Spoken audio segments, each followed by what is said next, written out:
वाचना करूनचा आवाज वाचला आहे, त्यामुळे आता जो काही उलंद राहिला आहे. आपल्या सगळ्यांचे नेते बाळासाहेब थोरात आजच्या या अत्यंत महत्त्वाच्या कार्यक्रमाच्यासाठी इंदूरहून या ठिकाणी उपस्थित राहिलेले अहिल्यादेवी आणि मल्हारराव होळकरांच्या कुटुंबाचे वारसदार यांच्या निवडीच्यासाठी आपण सगळेजण अतिशय उत्सुक आहोत. त्याचे आपल्या सगळ्यांचे अत्यंत लोकप्रिय उमेदवार निलेश लंके, व्यासपीठावरचे शिवसेना, आप, काँग्रेस पक्ष, राष्ट्रवादी काँग्रेस पक्ष, डावे उजवे कम्युनिस्ट पक्ष, या सगळ्या पक्षांचे या ठिकाणचे नेते आणि हजारोच्या संख्येनं तुम्ही बरेच वेळ या ठिकाणी आहात, तर आपण सगळे बंधू बघितले.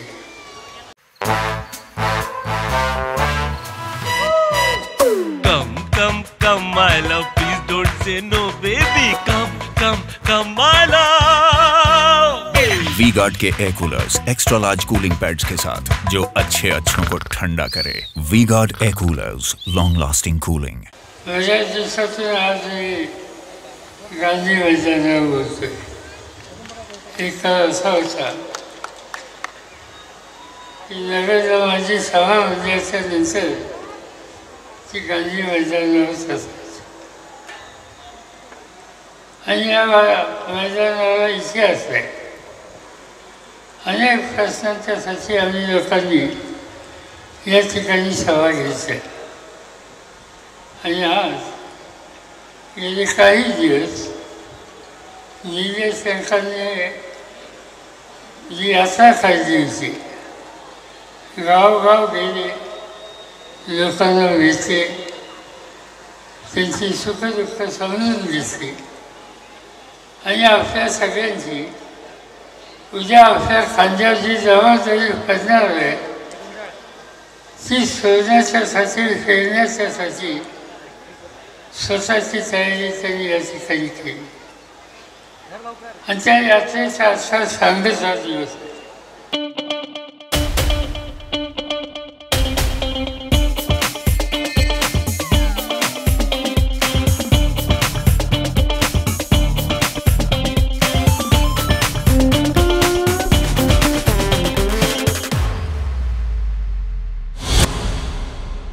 किंवा सगळ्यांच्या वतीनं निलेश लंकेंना मी अंतःकरणापासून धन्यवाद देतो, त्यांचं अभिनंदन करतो की जे काम हातात घ्यायचं, ज्यांच्यासाठी घ्यायचं त्यांच्याशी पहिल्यांदा त्यांनी सुसंवाद साधला. माझ्या वाचनामध्ये आलं की त्यांच्याबद्दल एक प्रश्न उपस्थित केला की पार्लमेंटमध्ये कोणत्या भाषेत बोला. आता हा प्रश्न त्यांनी उपस्थित केला. ते पार्लमेंटचे सभासद होते. तुमच्या माहितीसाठी सांगतो आणि त्यांना हे समजायला हवं होतं, पार्लमेंटमध्ये कोणत्याही भाषेत बोलायचा अधिकार आहे. पार्लमेंटमध्ये मी स्वतः कधी इंग्रजीत बोललो, कधी हिंदीमध्ये बोललो आणि शुद्ध मराठीतसुद्धा बोललो. मराठीत बोलायचा अधिकार त्या ठिकाणी आहे आणि तुमच्या भाषणाचं शब्दशः हिंदी आणि इंग्रजीमध्ये तिचं भाषांतर होतं. त्यामुळे निलेश लंके या जिल्ह्यातल्या लोकांचे प्रश्न त्या ठिकाणी मांडतील, ते प्रधानमंत्र्यांच्यापर्यंत जातील आणि ते हिंदी आणि इंग्रजीमध्ये सगळ्या भाषा समजणाऱ्या लोकांना कळतील. त्या भाषेची चिंता करायचं कारण नाही. आज या ठिकाणी एका गोष्टीचा मला आनंद आहे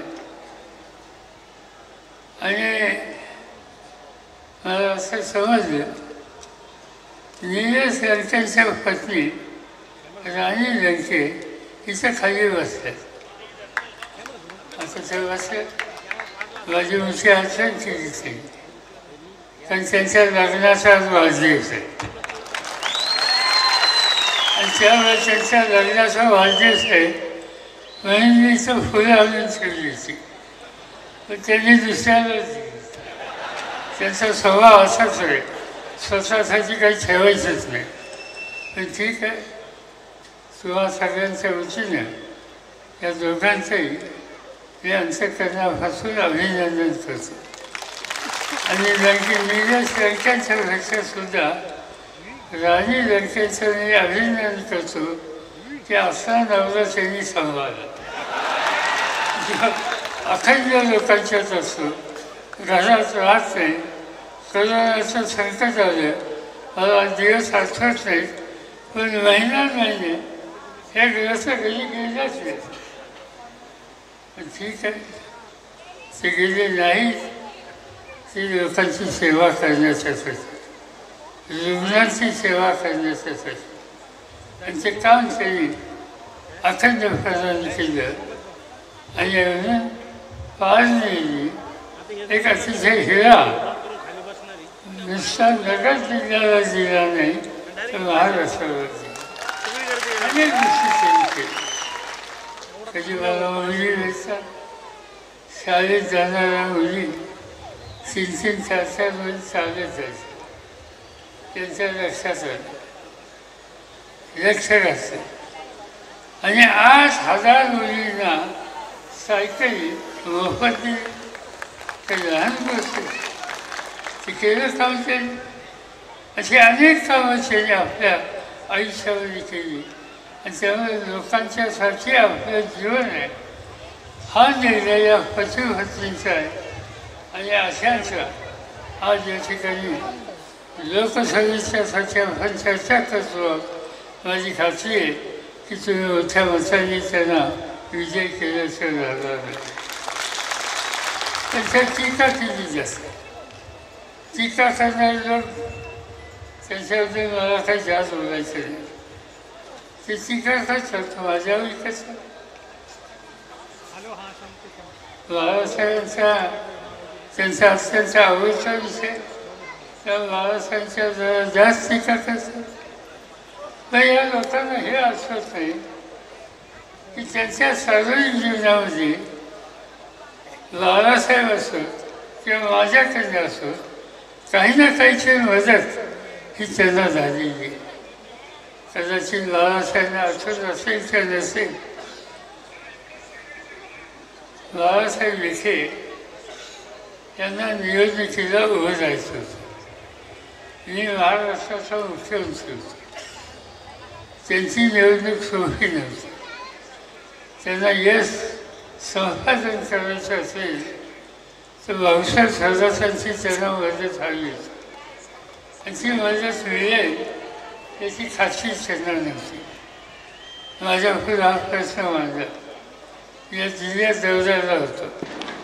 रात्री 1 वाजेपर्यंत माझ्या बैठका चालू होत्या आणि त्यानंतर हा प्रश्न माझ्याकडे मांडला.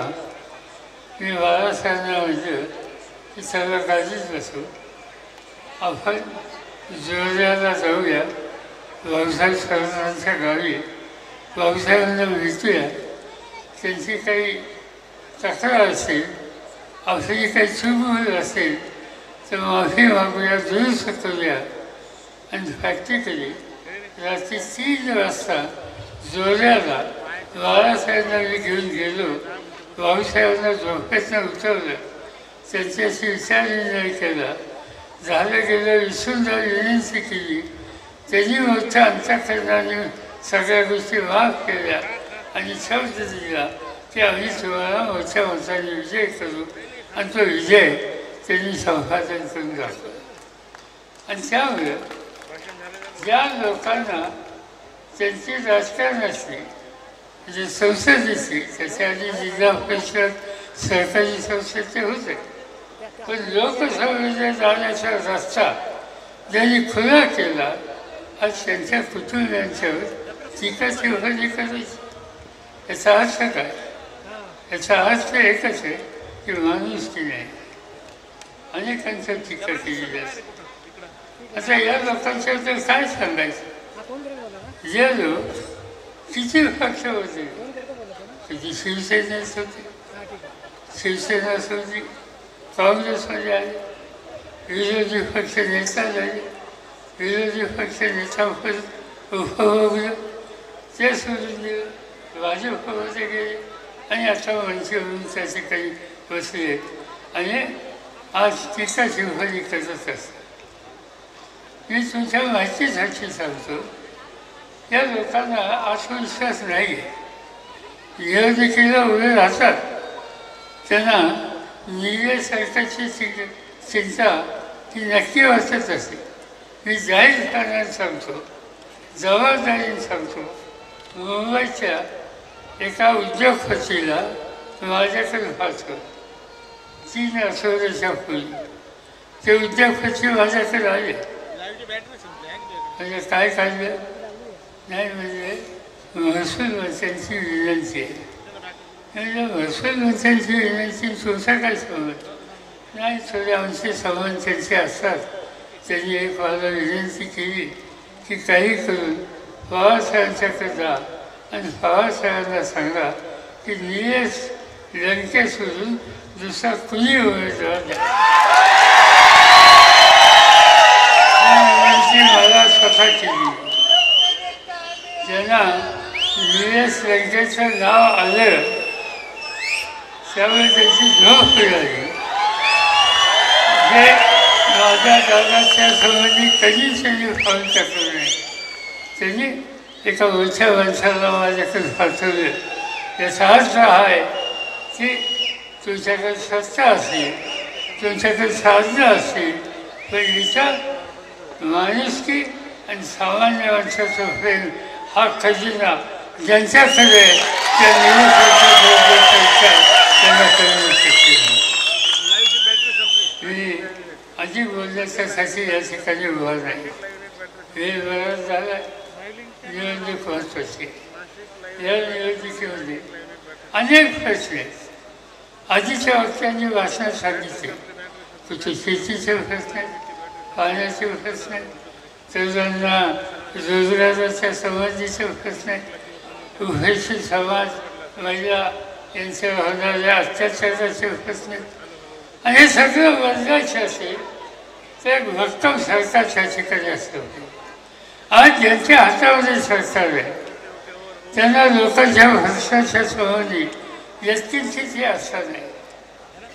अनेक गोष्टी सांगतात. त्यांच्याबद्दलची टीका संबंध देशामध्ये केली. लोक त्यांच्याबद्दलची चिंताही व्यक्त करतात. त्यांच्या हातात सत्ता गेली तर पुन्हा लोकशाही आणि संविधान हे शिल्लक राहायचं नाही. डॉक्टर बाबासाहेब आंबेडकरांनी अतिशय कष्टाने घटना आपल्याला दिली. त्यामुळे हा देश एकसंघ राहिला. भारताच्या आजूबाजूच्या देशामध्ये अशी घटना नव्हती. त्यामुळे अनेक संकटाला त्या देशाला तोंड द्यावं लागलं. पाकिस्तानचं उदाहरण घ्या, तिथं हुकुमशाही होती. बांगलादेशचं उदाहरण घ्या, तिथं हुकुमशाही होती. श्रीलंकेचं उदाहरण घ्या, तिथं हुकुमशाही होती. नेपाळचं उदाहरण घ्या, तिथं हुकुमशाही होती. भारतामध्ये कधी हुकुमशाही नव्हती. आणि त्याचं महत्त्वाचं कारण बाबासाहेब आंबेडकरांनी अशी घटना आपल्याला दिली की त्या घटनेच्या जोरावर हा देश एकसंघ राहिलेला आहे. पण चिंता ही आहे की त्या घटनेच्या संबंधीचं त्याचे चुकीचा विचार हा राज्यकर्त्यांच्या मनात येतो का काय अशी शंका आमच्या मनात आहे. आणि त्याचं कारण की बंगलोरला एका नेत्याचं भाजपच्या एक विधान माझ्या वाचण्यात आलं. त्या नेत्याचं नाव हेगडे. हेगडे कोण होते? केंद्र सरकारमध्ये मंत्री होते. आणि त्यांनी बंगलोरला भाषण केलं या देशाची घटना दुरुस्त करून बदलण्यासाठी मोदी साहेबांना अधिकार हवा आहे आणि त्यासाठी मोदी साहेबांना या ठिकाणी विजयी करा. म्हणजे डॉक्टर बाबासाहेब आंबेडकरांनी जी घटना दिली त्याचा बदल करायचा विचार हा तुमच्या मनात नाही. आज सगळे सांगतात की असं मी करणार नाही, तर करणार नाही. हेगडेंनी तुमच्या मंत्र्यांनी असं विधान केलं कसं? याचा सत्य अर्थ आहे की या लोकांचे सामान्य माणसाच्या अधिकारावर व्यक्तिंचे विश्वास नाही. सत्ता हातात घेतली आणि त्या सत्तेचा गैरवापर करतील किंवा सगळ्यांना सरकारच्या टाकतील. ते जर जीवन द्यायचं नसेल तर या ठिकाणी जनतेला विजयी केलं पाहिजे. महाराष्ट्राच्या कानाकोपऱ्यामध्ये भाजपचा भराव हे करणं तुमच्या माझ्या सगळ्यांची जबाबदारी आहे. आणि म्हणून यासाठी ही निवडणूक अत्यंत महत्त्वाची. अजून सुरुवात आहे. सुरुवात झाल्याच्या नंतर माझी तुम्हा सगळ्यांना विनंती आहे, ज्या गावात सुरू राहतात, ज्या ठिकाणी सुरू राहतात, आजूबाजूच्या प्रत्येक माणसाला बँकेची निवडणूक त्या व्यक्तीच्या भवितव्याच्या दृष्टीनं किती महत्त्वाची निवडणूक आहे हे त्यांना समजून सांगा. त्यासाठी त्यांना बरोबर घ्या. जे काही तुमचे प्रश्न असतील त्या प्रश्नाचा मार्ग काढू. आज मला इथे व्यापारी लोक मिळते, इथे उद्योजक मिळते. त्यांनी 2 प्रश्न सांगितले. व्यापाऱ्यांच्यामध्ये इथे दहशत आहे. नगरसारख्या शहरात दहशत आणि दहशतीमुळे व्यापाऱ्यांना चिंता बसावी अशी स्थिती. आणि उद्योजक आहेत, त्या उद्योजकांनी सांगितलं की अलीकडच्या काळामध्ये ज्यांच्या हातात सत्ता आहे त्यांनी नगरच्या औद्योगिक MIDCमध्ये काही नवीन कारखाने यावेत. त्या MIDCचे काही प्रश्न आहेत, ते प्रश्न सोडवावेत याच्याकडे त्यांचं लक्ष नाही. मी त्यांना एवढं सांगतो की तुम्ही या मतदारसंघाचे प्रश्न सोडवा. त्याच्यात जे काही करायचं असेल तर तिथे खासदार भाव तयार करा. हे जे 2 प्रश्न आहेत MIDCचे आणि व्यापाऱ्यांचे, हे 2 प्रश्न सोडवण्यासाठी तुम्हाला हवं असेल तर मला आणि या ठिकाणी उपस्थित असलेले बाळासाहेब थोरात आम्हा दोघांना कधी बोलवा. हे प्रश्न कसे सुचत नाही हे आम्ही बघतो आणि त्या सगळ्याची जबाबदारी मी स्वतः घेतो. एवढंच या ठिकाणी सांगतो आणि माझे 2 शब्द संपतो.